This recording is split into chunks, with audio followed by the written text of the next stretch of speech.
Şimşek. Tecrübem 68, 74.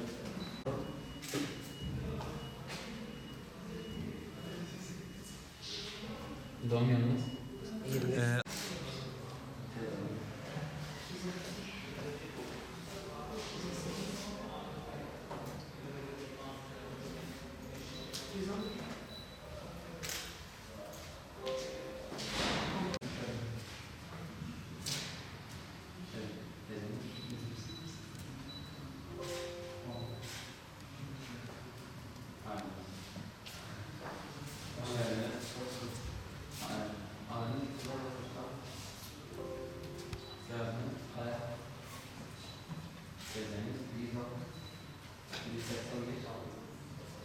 Muhammed Hasan Varol.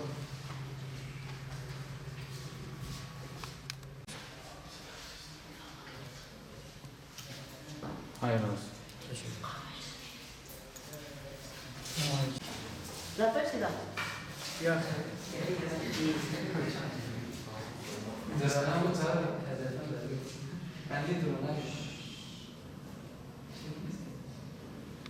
Benim ismim Muhammed Furkan Tevim. Ben 4. sınıfta yine girmiştim. Dereceye girdim. Eğer ben bu Allah'ın izniyle 5. sınıfa yine girmeyi düşüneceğim. Ve 4. sınıftaki eksikleri 5. sınıfta tamamlayacağım. Ben ödüller için girmeyeceğim. Hz. Muhammed sallallahu aleyhi ve sellem için gireceğim sınava. İnşallah kazanırım Allah'ın izniyle. Bisiklet var, tablet var, transport var. Bavulda altında var. Bak, birinci katı koymuşsun.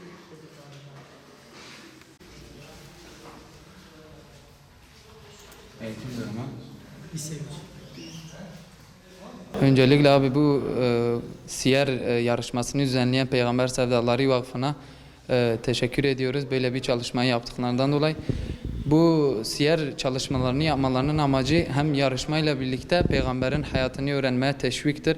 Bu da bizim için ve yarışmaya katılanların onlar için güzel bir şeydir. Yani tecrübedir. Yani bu sınavların yapılması bizim ve sınava katılanların açısından güzel bir şeydir.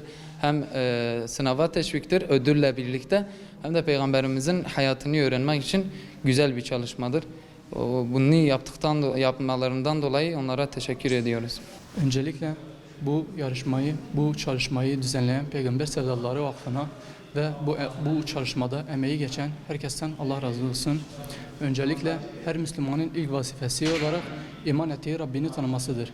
Onu tanıtan ve insanların dünyaya geliş gayesini bildiren Resulünü de tanıması, iman ettiği Rabbini tanıması kadar önemlidir. Zira bir şeyi tarif edene güvenmeyen, tarif edilen şeye de inanmaz.